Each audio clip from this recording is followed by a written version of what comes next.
1000 வருடங்களுக்கு மேற்பட்ட ஒரு காளி கோயிலை பார்க்க தான் நாங்கள் போய்கிட்டு இருக்கோம். அனுராதபுரத்தில் இருக்கிற காளி கோயிலை பார்க்க போகிறோம்.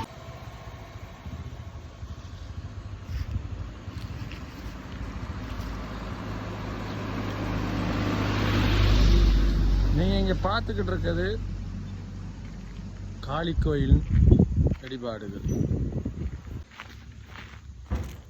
அனுராதபுரத்தில் தமிழர்கள் வாழ்ந்தார்கள் என்று இருக்கக்கூடிய சான்றுகள் இதுவும் உண்டு. சரியான முறையில் இது புனரளிக்கப்படவில்லை. வாங்க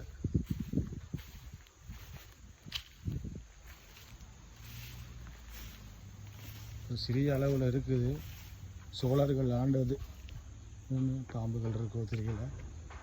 இதுதான் இந்த கோயில் இடிபாடுகள்.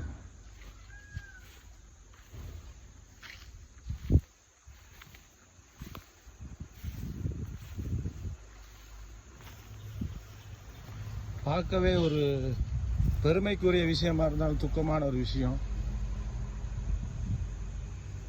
இந்து சமயமும் கோலோச்சியது மும்முடி சோழ மண்டலம் என்று சொல்கிற அனுராதபுரம் புலன்னார் தான் சாமி சிலண்டு நினைக்கிறேன்.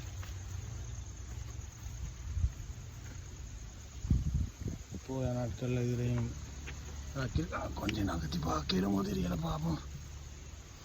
சிதைக்கப்பட்டது தெய்வத்தில் நினைக்கிறேன்.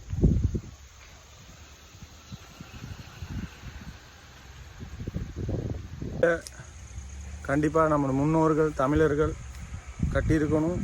அந்த இடத்துல நான் 2023 வருஷத்துக்கு பிறகு நிற்கிறேன்.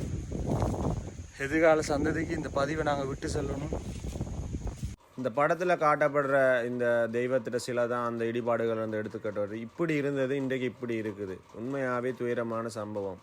தமிழர்களோட பாரம்பரியத்தை தேடி என்னோட பயணத்தில் 2வது பாகம். வரலாற்றை தேடும் தமிழனாகிய நான் வரலாற்றை தேடுவதோடு என்னோடு இணைந்திருங்கள், எனக்கு ஆதரவு தாருங்கள். தமிழர்களின் பதிவுகளை நாங்கள் மேற்கொள்ள வேண்டும். பதிவுகள் சரித்திரம். இந்த வீடியோ பார்க்குறவங்க கண்டிப்பாக என்னோட டிஸ்கிரிப்ஷனில் போய் பாருங்கள். இது என் முழு வரலாறையும் நான் பதிவிட்டிருக்கிறேன். கண்டிப்பாக அதை பார்த்தா தான் இந்த கோவிலோட பெருமைகள் உங்களுக்கு தெரிய வரும்.